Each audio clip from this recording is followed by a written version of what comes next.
সুপ্রভাত বন্ধুরা, আজ হলো 19 সেপ্টেম্বর শুক্রবার। আজকের সকালের বরাক উপত্যকার শ্রীভূমি, করিমগঞ্জ, শিলচর, হাইলাকান্দি সহ আসামের বিশেষ বিশেষ খবরগুলি হলো: বরাক উপত্যকার হাইলাকান্দিবাসীর জন্য সুখবর, লালা ও জামিরায় দূরপাল্লার ট্রেনের স্টপেজ ঘোষণা করল রেল মন্ত্রক। বিস্তারিত থাকবে প্রতিবেদনে। 1964 সালের বিদেশি ন্যায়াধিকরণ আইন সম্পর্কে আগামী 3 ডিসেম্বরের মধ্যে কেন্দ্রীয় সরকারকে শপথনামা দাখিল করতে গৌহাটি হাইকোর্টের নির্দেশ। বিটিআরতে নির্বাচনী প্রচারে গেলেন মন্ত্রী পীযূষ হাজারিকা। পীযূষ হাজারিকার মন্তব্য: বিটিআরের নির্বাচনী প্রচারে মিয়া গান ব্যবহার করেছে কংগ্রেস। আগামী 22 সেপ্টেম্বর হবে বিটিআর নির্বাচন এবং ভোট গণনা ও ফলাফল আগামী 26 সেপ্টেম্বর। পুলিশ সুপার লিনাদুলকে বদলি করল অসম সরকার। গৌহাটির উলুবাড়ির সদর দফতরে তাকে বদলি করা হয়। সফটওয়্যার ব্যবহার করে ভোট চুরি। কর্ণাটক নিয়ে চাঞ্চল্যকর অভিযোগ তুললেন কংগ্রেস নেতা রাহুল গান্ধী। অসম সহ দেশের বিভিন্ন রাজ্যে ভারী থেকে অতি ভারী বৃষ্টিপাতের সম্ভাবনা, সতর্কতা জারি করল আবহাওয়া দফতর। এবং বাংলাদেশ ও নেপালের মতো পরিস্থিতি চান রাহুল গান্ধী। ভোট চুরির অভিযোগকে খোঁচা দিয়ে অভিযোগ করলেন বিজেপির সাংসদ অনুরাগ ঠাকুর। তাহলে বিস্তারিত খবরে যাওয়ার আগে অবশ্যই ভিডিওটিতে একটি লাইক দিয়ে চ্যানেলটি সাবস্ক্রাইব করে পাশের বেল আইকনটি বাজিয়ে রাখবেন এবং ফেসবুক পেজে দেখে থাকলে পেজটি ফলো করে ভিডিওটি শেয়ার করবেন, যাতে সঠিক খবরগুলি সবার কাছে পৌঁছাতে পারি। এবার শুনুন আজকের খবরের বিস্তারিত। প্রথম খবর, বরাক উপত্যকার হাইলাকান্দিবাসীর জন্য সুখবর, লালা ও জামিরায় দূরপাল্লার ট্রেনের স্টপেজ ঘোষণা করল রেল মন্ত্রক। অবশেষে দাবি পূরণ হলো লালাবাসীর। রেল মন্ত্রকে 16 সেপ্টেম্বর এ সংক্রান্ত একটি আদেশ জারি করে লালা ও জামিরায় দুটি দূরপাল্লার ট্রেনের স্টপেজ ঘোষণা দিয়েছে। খুব শীঘ্রই কবে থেকে এই দুটি স্টেশনে ট্রেন থামবে তা জানিয়ে দেবে রেল মন্ত্রক। আর এই খবরে লালায় এসে পৌঁছতে সমগ্র লালায় উল্লাস দেখা দেয়। সঙ্গে সামাজিক মাধ্যমে এই খবর স্ক্রল হতে দেখা যায়। লালাবাজার স্টেশনের ডিমান্ড কমিটির এদিন তো আর খুশির সীমা ছড়িয়ে যায়।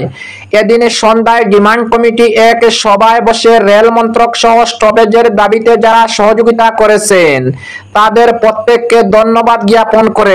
উল্লেখ্য, কিছুদিন থেকে লালাবাজার স্টেশনে কলকাতা সাইরাং ও সাইরাং গৌহাটি এক্সপ্রেস ট্রেনের স্টপেজ দেওয়ার দাবি জানিয়ে কম আন্দোলন করা হয়নি। এ নিয়ে কাটলিছড়ার বিধায়ক সুজামুদ্দিন লস্করের জেলা পরিষদ সদস্য দিলওয়ার হোসেন বড়ভূইয়া, শ্রীভূমি, করিমগঞ্জের সাংসদ কৃপানাথ মালা মাঠে নামেন। তারা পৃথক পৃথকভাবে লালাবাজার স্টেশনে এই দুটি দূরপাল্লার ট্রেন থামানোর দাবি জানিয়ে মালিগাঁওয়ে থাকা রেল এরিয়া ম্যানেজার সহ অন্যান্যদের সঙ্গে দেখা করে তাদের স্মারকপত্র তুলে দেন। শেষ পর্যন্ত তাদের দাবি মেনে লালাবাজার ও দক্ষিণ হাইলাকান্দির প্রত্যন্ত এলাকা জামিরা রেল স্টেশনে দুটি দূরপাল্লা ট্রেনের স্টপেজ দিয়েছে। তবে জানা যায়নি এই দুটি ট্রেন কবে থেকে থামবে। আপাতত পরীক্ষামূলক এই দুটি স্টেশনে ট্রেন থামবে, তবে কবে থেকে কত মিনিট থামবে তাও বলা হয়নি। যাই হোক, অবশেষে রেল মন্ত্রক ট্রেন থামার ফরমানে লালায় উল্লাস দেখা দিয়েছে। এখন কবে থেকে ট্রেন থামছে তা দেখতে লালাবাসী মুখিয়ে রয়েছেন। এক কথায় সকলের সম্মিলিত প্রয়াসে লালাবাসীর স্বপ্ন পূরণ হলো। অপরদিকে 1964 সালের বিদেশি ন্যায়াধিকরণ আইন সম্পর্কে আগামী 3 ডিসেম্বরের মধ্যে কেন্দ্রীয় সরকারকে শপথনামা দাখিল করতে গৌহাটি হাইকোর্টের নির্দেশ।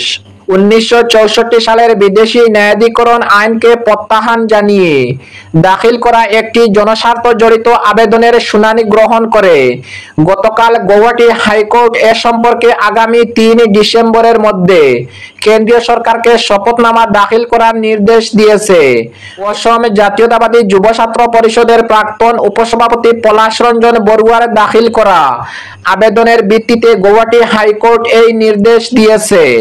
আবেদনকারী শ্রী বড়ুয়া 1964 সালের বিদেশি ন্যায়াধিকরণ আইনের পরিবর্তে 1950 সালের বিদেশি অনুপ্রবেশকারী আসাম থেকে বহিষ্কার আইনের মাধ্যমে বিদেশি শনাক্তকরণ এবং বিতাড়ন প্রক্রিয়া সম্পন্ন করার অনুরোধ জানিয়েছিলেন। অপরদিকে বিটিআরের নির্বাচনী প্রচারে গেলেন মন্ত্রী পীযূষ হাজারিকা। পীযূষ হাজারিকার মন্তব্য, বিটিআরের নির্বাচনী প্রচারে মিয়া গান ব্যবহার করেছে কংগ্রেস। আগামী 22 সেপ্টেম্বর হবে বিটিআর নির্বাচন এবং ভোট গণনা ও ফলাফল আগামী 26 সেপ্টেম্বর। বড়োল্যান্ড টেরিটোরিয়াল রিজিয়নে বিটিআরের নির্বাচনের দিন যত গনিয়ে আসছে ততই রাজনৈতিক প্রচারণা তীব্র হচ্ছে। এরই মধ্যে কংগ্রেসের প্রচার গানকে কেন্দ্র করে এক নতুন বিতর্কের জন্ম দিয়েছে। রাজ্যের বহু দফতরের মন্ত্রী তথা বিজেপি নেতা তথা উদালগুড়ি জেলার অভিভাবক মন্ত্রী পীযূষ হাজারিকার অভিযোগ, কংগ্রেস তাদের নির্বাচনী প্রচারে মিয়া গান ব্যবহার করেছে। মিয়া গান ব্যবহারের অভিযোগকে তুলে কংগ্রেস দলের তীব্র সমালোচনা করেন পীযূষ হাজারিকা। গতকাল বৃহস্পতিবার জেলার বিভিন্ন নির্বাচনী প্রচারের সমাবেশে ভাষণ দিতে গিয়ে মন্ত্রী পীযূষ হাজারিকা বলেন, গণতন্ত্র একটি একক সম্প্রদায়ের মধ্যে সীমাবদ্ধ থাকতে পারে না, সকলরে প্রতিনিধিত্ব করে। উদ্বেগ ব্যক্ত করে তিনি বলেন, কংগ্রেস বিটিআরে এমন গান ব্যবহার করে প্রচার করার চেষ্টা করছে যাতে অসমিয়া, বড়, আদিবাসী এমনকি বাঙালি সংস্কৃতিতে প্রতিফলন করে না। এসব গান সীমান্তের ওপার থেকে দাঁড় করার। এই পদক্ষেপের পিছনে অভিপ্রায় নিয়ে প্রশ্ন তুলে পীযূষ হাজারিকা বলেন, এই পদক্ষেপ অসমের সাংস্কৃতিক পরিচয়কে ক্ষুণ্ণ করার চেষ্টা মাত্র। অসম, বিটিআর এবং ভারতের জনগণ আমাদের সংস্কৃতির উপর এই আক্রমণ কখনো মেনে নেবেন না। ভোটারদের কাছে ভোটাধিকার প্রয়োগের সময় তাদের ঐতিহ্য, সংস্কৃতি সমুন্নত রাখার আহ্বান জানান মন্ত্রী পীযূষ হাজারিকা। বিজেপি নেতা হাজারিকার আরো অভিযোগ, বিরোধীরা উন্নয়ন, শাসন এবং স্থানীয় সম্প্রদায়ের কল্যাণের মতো গুরুত্বপূর্ণ বিষয়গুলিতে মনোযোগ দেওয়ার পরিবর্তে সাংস্কৃতিক কৌশল অবলম্বন করেছে। রাজনৈতিক কারণে একটি বিশেষ গোষ্ঠীকে আধিপত্য করতে না দিয়ে গণতন্ত্রকে প্রতিটি সম্প্রদায়কে শক্তিশালী করার আহ্বান জানান পীযূষ হাজারিকা। উল্লেখ্য, আগামী 22 সেপ্টেম্বর বিটিআর নির্বাচন এবং ভোট গণনা ও ফলাফল 26 সেপ্টেম্বর। অপরদিকে পুলিশ সুপার লীনা দুলেকে বদলি করল অসম সরকার। গুয়াহাটির উলুবাড়ির সদর দফতরে তাকে বদলি করা হয়। অসমের ধুবড়ির সিনিয়র পুলিশ সুপার লীনা দুলকে বৃহস্পতিবারে বদলি করল অসম সরকার। তাকে সরিয়ে পাঠানো হয়েছে গুয়াহাটির উলুবাড়ির পুলিশ সদর দফতরে। তার জায়গায় অস্থায়ী দায়িত্বে এলেন 4th অসম পুলিশ ব্যাটালিয়নের কমান্ড্যান্ট দেবাশিস বরা। উল্লেখ্য, 10 সেপ্টেম্বরে ধুবড়ির গোলাপগঞ্জে আয়োজিত কুচ রাজবংশী সম্প্রদায়ের প্রতিবাদ মিছিলে ঘটে অপ্রত্যাশিত হিংসা। দশকের পরে দশক ধরে তফসিলি উপজাতির স্বীকৃতির দাবিতেও আন্দোলন চালিয়ে আসছে এই সম্প্রদায়ের। সেদিনও সর্বকুচ রাজবংশী ছাত্র ইউনিয়ন ও অন্যান্য সংগঠনের নেতৃত্বে হাজার হাজার মানুষ রাস্তায় নামে। শান্তিপূর্ণ সমাবেশ হঠাৎই রণক্ষেত্র হয়ে ওঠে। অভিযোগ, পুলিশের তরফ থেকে বিনা প্রচারণায় হঠাৎ লাঠিচার্জ শুরু হয়। মুহূর্তে ছত্রভঙ্গ হয়ে পড়ে ভিড়। আহত হন প্রায় 100 বিক্ষোভকারী। অপরদিকে সফটওয়্যার ব্যবহার করে ভোট চুরি। কর্ণাটক নিয়ে চাঞ্চল্যকর অভিযোগ তুললেন রাহুল গান্ধী। কর্ণাটকে ভোট চুরির চাঞ্চল্যকর অভিযোগ তুললেন কংগ্রেস সাংসদ রাহুল গান্ধী। এক সাংবাদিক বৈঠকে তিনি দাবি করেন, একটি নির্দিষ্ট সফটওয়্যার ব্যবহার করে পরিকল্পিতভাবে ভোটার তালিকা থেকে নাম মুছে ফেলা হচ্ছে। রাহুল গান্ধীর অভিযোগ, এই প্রক্রিয়ায় বিশেষভাবে কংগ্রেস সমর্থক, গরিব এবং দলিত ভোটারদের লক্ষ্য করা হয়েছে। তিনি আরো বলেন, ভুয়ো আবেদন ও স্বয়ংক্রিয় প্রক্রিয়ার মাধ্যমে এই সমস্ত ভোটারদের নাম বাতিল করা হচ্ছে। এই ধরনের পদ্ধতি গণতন্ত্রের জন্য অত্যন্ত ক্ষতিকর বলে মন্তব্য করেন রাহুল গান্ধী। কংগ্রেস সাংসদ রাহুল গান্ধীর এই অভিযোগ কর্ণাটকের আসন্ন নির্বাচনকে ঘিরে নতুন করে রাজনৈতিক বিতর্ক সৃষ্টি করেছে। তার এই মন্তব্যের পরে রাজ্য এবং কেন্দ্রীয় স্তরের রাজনৈতিক উত্তেজনা আরো বাড়তে পারে বলে মনে করা হচ্ছে। কংগ্রেস এই অভিযোগের ভিত্তিতে নির্বাচন কমিশনের কাছে আনুষ্ঠানিক অভিযোগ জানাবে কিনা তা এখনো স্পষ্ট নয়। তবে এই অভিযোগের পরিপ্রেক্ষিতে ক্ষমতাসীন দল কি প্রতিক্রিয়া জানায় সেটা এখন দেখার বিষয়। অপরদিকে অসম সহ দেশের বিভিন্ন রাজ্যে ভারী থেকে অতি ভারী বৃষ্টিপাতের সম্ভাবনা, সতর্কতা জারি করলো আবহাওয়া দফতর। ভারতীয় আবহাওয়া অধিদপ্তর জানিয়েছে আগামী বুধবার উত্তরাখণ্ড, সাব হিমালয়ান, পশ্চিমবঙ্গ এবং সিকিমে ভারী থেকে অতি ভারী বৃষ্টিপাতের সম্ভাবনা রয়েছে। এছাড়া আন্দামান ও নিকোবরের দ্বীপপুঞ্জে আগামী দুদিন ভারী বৃষ্টিপাতের সম্ভাবনা রয়েছে। আগামী 22 সেপ্টেম্বর অসম ও মেঘালয়েও ভারী বৃষ্টিপাতের সম্ভাবনা রয়েছে। গত 24 ঘন্টায় দেশের বিভিন্ন অঞ্চলে ব্যাপক বৃষ্টিপাত হয়েছে।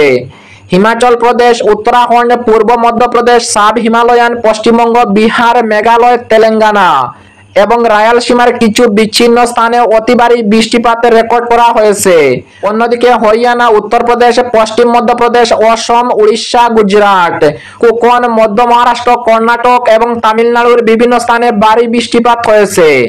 রাজধানী দিল্লি এবং আশেপাশের এলাকায় আগামী 2 দিন আংশিক মেঘাচ্ছন্ন থাকবে বলে জানিয়েছে আবহাওয়া দফতর। আবহাওয়াবিদদের মতে চলতি সপ্তাহে দেশের উত্তর ও উত্তর পূর্বাঞ্চলে একাধিক অঞ্চলে বজ্রবিদ্যুৎ সহ ভারী বৃষ্টিপাত হতে পারে।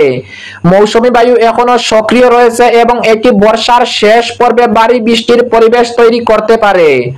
কৃষকদের জন্য এই তথ্য অত্যন্ত গুরুত্বপূর্ণ, বিশেষ করে যারা খারিফ ফসলের উপর নির্ভর করে। ভারতীয় আবহাওয়া দফতর জানিয়েছে আগামী বুধবার উত্তরাখণ্ডের সাব হিমালয়ান, পশ্চিমবঙ্গ এবং সিকিমে ভারী থেকে অতি ভারী বৃষ্টিপাতের সম্ভাবনা রয়েছে। আগামী 22 সেপ্টেম্বর অসম ও মেঘালয়ে ভারী বৃষ্টিপাতের সম্ভাবনা রয়েছে। এবং আজকের শেষ খবরটি, বাংলাদেশ ও নেপালের মতো পরিস্থিতি চান রাহুল গান্ধী। ভোট চুরির অভিযোগে খোঁচা দিয়ে অভিযোগ করলেন বিজেপির সাংসদ অনুরাগ ঠাকুর। বাংলাদেশের মতো পরিস্থিতি তৈরি করতে চাইছেন রাহুল গান্ধী, বিস্ফোরক অভিযোগ করলেন বিজেপির সাংসদ অনুরাগ ঠাকুর। তিনি বলেন কোনো প্রমাণ ছাড়া নাটক করেছেন তিনি। রাহুল আসলে অনুপ্রবেশকারীদের রক্ষা করার চেষ্টা করেছেন। লোকসভার বিরোধী দলনেতার দাবি শুধু ভোটার তালিকায় গোলমাল নয়, এবার বেছে বেছে কংগ্রেস সমর্থকের দলিত আদিবাসী ভোটারদের ভোট মুছে দেওয়ার চেষ্টা হচ্ছে ভোটার তালিকা থেকে। এ নিয়ে এবার রাহুলকে পাল্টা একাধিক প্রশ্নে বিঁধলেন বিজেপি সাংসদ অনুরাগ ঠাকুর। তার প্রশ্ন, 6000-এর বেশি ভোট মুছে দেওয়ায় যে অভিযোগ রাহুল করেছেন সেগুলি ডিলিট হয়েছে কি, হলে সেটা প্রমাণ কোথায়? রাহুল বারবার শুধু অভিযোগ করেছেন, কোনো প্রমাণ দিচ্ছেন না কেন? নিজের অভিযোগ কমিশনের হলফনামা আকারে দিচ্ছেন না কেন? প্রমাণ যদি থাকে তাহলে আদালতেই বা যাচ্ছেন না কেন রাহুল গান্ধী? মজার কথা হলো, যে কেন্দ্রে ভোট চুরির কথা কংগ্রেস নেতা রাহুল গান্ধী বলেছেন সে কেন্দ্রেই জিতেছে কংগ্রেস। অনুরাগের প্রশ্ন, তাহলে কি কংগ্রেসে ভোট চুরি করে জিতেছে?